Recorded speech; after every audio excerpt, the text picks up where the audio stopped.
নিরাপদ সড়ক আন্দোলন নিশা ও সড়কে সন্তান স্বজনহারা অভিভাবক ফোরাম কর্তৃক আয়োজিত সেন্ট জোসেফ স্কুল অ্যান্ড কলেজের মেধাবী শিক্ষার্থী আদনান তাহসিনের সড়কে হত্যার প্রতিবাদে আজকে আদনান তাহসিনের হত্যার ৩০০তম দিন দুঃখজনক ও লজ্জার আমাদের যে আমরা স্বাধীনতার ৪৮ বছরে পদার্পণ করেছি।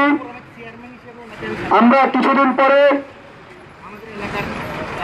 আমরা উন্নত একটি রাষ্ট্রে পরিণত হতে যাচ্ছি, কিন্তু দুঃখ লাগে বলতে, লজ্জা লাগে সইতে, একজন মেধাবী শিক্ষার্থীকে রাস্তায় মেরে ফেলার পরেও ৩০০ দিন পার হয়ে যাওয়ার পরেও অভিযুক্ত ড্রাইভার বা হেল্পার বা সংশ্লিষ্ট যারা ছিল আজ অব্দি কাউকে আইনের আওতায় আনা হয় না, বরং বাস মালিকের ট্রেডের মুখে থাকতে হয়েছে আদনান তাহসিনের পরিবারকে।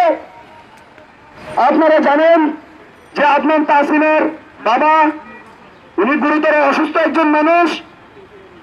আমি ওনাকে দেখেছি, আমরা আদনান তাহসিনের মৃত্যুর ১০০তম দিনে এখানে দাঁড়িয়েছি, জানি না আর কতবার দাঁড়াতে হবে।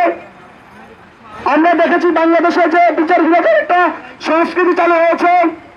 সাগর রুনি হত্যাকাণ্ডের পরে কথিত স্বরাষ্ট্রমন্ত্রী সাহারা খাতুন বলেছিলেন ৪৮ ঘন্টার ভিতরে অপরাধীদেরকে আইনের আওতায় আনা হবে। দুঃখজনক ও লজ্জার সেই ৪৮ ঘন্টা আদৌ শেষ হয় নাই। হয়তো ৪৮ ঘন্টার পরিবর্তে ৪৮ বছর, ৪৮০০ বছর পার হয়ে যাবে, কিন্তু আমাদের আইনে বা বিচারের কাজ সম্পন্ন হবে না। এই যে বিচারহীনতার সংস্কৃতি, এই সংস্কৃতি থেকে আমাদেরকে বেরিয়ে আসতে হবে। আজকে আমাদের মাঝে এখানে উপস্থিত আছেন সহায়তা সন্তান স্বজনহারা